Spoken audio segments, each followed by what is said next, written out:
I'm on board Unbridled with the captain, Captain Liam here, and we're going to hear about their focus around their use of social media, which is quite an interesting position to take with, especially around super yacht charters and the whole privacy thing and everything. So we're going to hear some really interesting insights about all that. So wonderful to see you, Liam.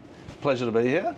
So give us a little context. What's Unbridled? What's its position in terms of the owner, how much charter takes place, and why you're getting involved in social media? Yeah, Unbridled's a 191 Trinity, US built. It's got a great reputation as an expedition cruising yacht, but the owner purchased it 2.5 years ago with the goal of creating a good charter platform and a program. And that involves a lot of different marketing strategies, and social media, it's just an arm of marketing. There's different forms of marketing you can have. Social media is just one of those arms, but it's probably the most sensitive arm. It's the arm that people, especially when you're talking about raw content on a vessel with so much exclusivity and luxury and privacy, people start to get a little bit sensitive about the word social media. Yeah. It does have a lot of positives. The outreach is phenomenal. Right now on Motoryacht Unbridled, we have 15,000 followers nearly. Over the last 30 days, we've had 1 million views. That's phenomenal. That's big exposure. That's big exposure. That's a lot of numbers. That's a big platform to use for different reasons. For me personally, I don't have a huge background in social media or marketing. I'm an expert at going to sea. You're a mariner. I'm a mariner. I'm a seaman. I go to sea for a living. I love the crew I work with. I love the platforms I work on, the vessels. I love working with the owners and guests. That's my expertise, that little trinity.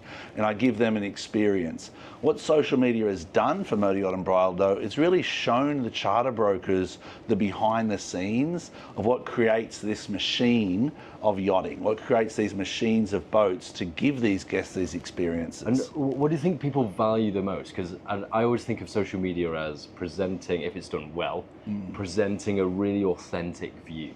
And it might not be perfect, it might not be polished, but it's real. And so people value it. True, and in social media, it's an engagement tool. So what I've noticed when I had this challenge upon me, and I worked with the owner's marketing team and some great people in industry, I got a lot of contacts from Super Yacht Services Guide who are instrumental in kind of giving me contacts in the industry from different locations we go to. Yeah. But I also found that there's a lot of platforms out there and a lot of great yachts, but with the traditional marketing arm or muscle of well-edited videos and productions and $20,000 film sets and the whole things that go along with that, you lose some authenticity and the rawness. So what we decided to do is we saw all these different accounts and all these different platforms, and we said, let's not do that. Let's try and find something that can help people connect to each other. And that's why we do a lot of collaborations with different companies that we value the same morals and the same objectives, which for me, the three are environmental sustainability, it's mental health in crew and yachting, and it's also that remote expedition style cruising, what we can offer the guests different. Right, okay, yeah. And so by addressing all those three themes, the three values, you also share the same audiences, and so you all benefit because the ability to resonate to that audience just inflates each time you do it. It does. Yeah. But it has its negatives, I've got to admit. I'm a big believer in interesting bit. I'm a big believer in a balance in life, like a yin and yang. I grew up in the east coast of Australia, which is quite a forward-thinking, I don't want to say hippie town, but it's a forward-thinking town and it's evolved. But life's about a balance where you've got positives and you've got negatives. And at certain stages in life, you've got to be aware what are the triggers for people to try and maintain that balance and momentum going forward. So the negatives that I find, from a crew point of view, everyone has good and bad days. Yeah. It's not always, sunshine and rainbows. Yeah. It's like, let's film some content, let's go full of energy. That's not the reality. In the mood. It's got to be a very fine balance that we have of let's be authentic, let's keep ourselves as a crew, and we'll allocate certain amounts of time. We do it on board. Yeah. And that's what's different. A lot of these other yachts have a big production company and a film crew or videographer on board. We don't. We just have crew with different versions of phones and Samsungs and iPhones.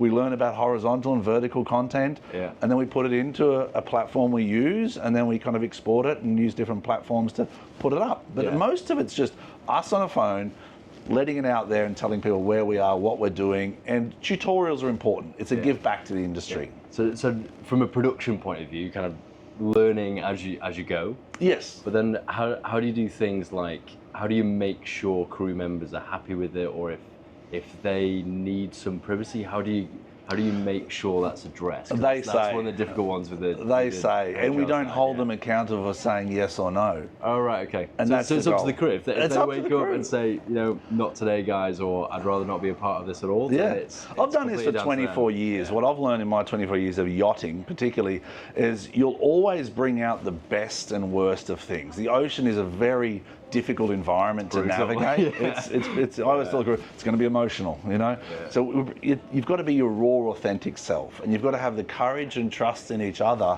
to make sure we do get the raw, authentic self. So if you don't want to be filmed, don't be filmed. But we don't put our cameras in front of people. It's just a phone in a good moment with a crew going for a dive, and we accept that. Good drone footage, good audios. I like my music, so I try and match music to it. Right, okay. Everyone has their skill sets, and if you can combine as a team, you get a good result. And that's what we give the clients, is that good result. Yeah, and then you also avoid stuff like, I don't know, being invasive and all that kind of thing. It really becomes quite a positive environment to be in, actually. Exactly, I think so. And it shows the guests what we can create for them and their children, you know? And so what does this become going forward? So the following is growing. Yeah. Maybe we'll look back on this video in a year or shorter, thinking, okay, we're at 15,000 and now it's something different. What does this? I never worry about where we go. I'm blessed enough to have a beautiful wife and 2 beautiful kids, and they encourage me to push on. Yeah. And I always tell them it's never the destination. Yeah, it's the journey. And that is authentic myself. It's the journey. So for me, where it goes, it doesn't bother me. The owner's got a beautiful yacht. He's got a beautiful platform. Yeah. We've got an amazing crew. And I want everyone to know that. Yeah. It doesn't have to have an objective in life. A lot of people ask that question. It's a great question. I don't have an answer. I'm not afraid of where it goes. Yeah. What I hope is that the crew continue to build on their skill sets. The owner continues to invest in yachting. Charter clients continue to return. And we look after our environment. And they're key factors for me, you know. And what was the owner's motive to do it? Was it commercial because it's got more exposure, so it gets chartered more? Was it a little bit of an ego thing? What Not at all. I'm a numbers person also. Right, I love my data. Right, yeah. I always say if it can't be measured, it can't be managed. Yeah. You know, so from a numbers perspective, it's a form of marketing. So we do other forms of marketing with Northrop & Johnson, and we do traditional marketing through those methods. But we're kind of going out of the box here and saying, you know, we can do different things here. We can help build an audience for the crew that engages it. And all it's going to take is, for me, my goal is one child saying to his grandfather or his father who's got a high net worth, and to attract these charter brokers to say, that's a good yacht. That captain believes in environmental sustainability. They believe in, you know, things like super yacht fitness and a healthy crew, and they believe in looking after the environment and the people around them. So that's kind of my goal, is to just get out there and make sure that people are aware of what we can offer. Yeah. We've talked a lot about authenticity and transparency. I want to give a nod to the sponsors, the Super Yacht Services Guide. Could you give us a little overview of how you've engaged them, or how that's been useful for yourself as a super yacht captain and what they do? Yeah, 24 years in yachting, a lot of expedition cruising and charter cruising, so I've been all over the world.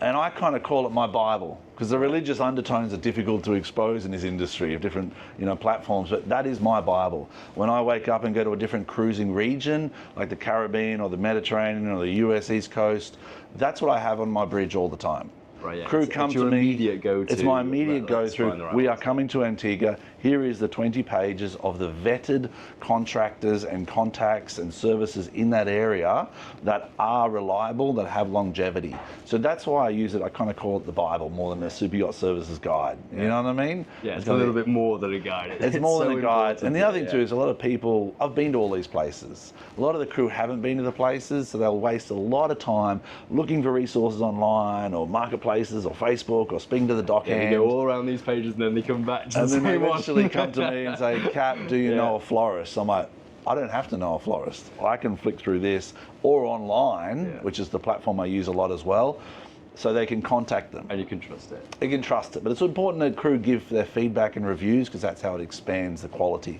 of the content. Okay, brilliant. Thank you very much for your insights, Captain. Pleasure, man. Appreciate it. Everybody, if you enjoy content like this, make sure you're following here to see plenty more of it. Outside of that, I'll see you very soon. Bye for now.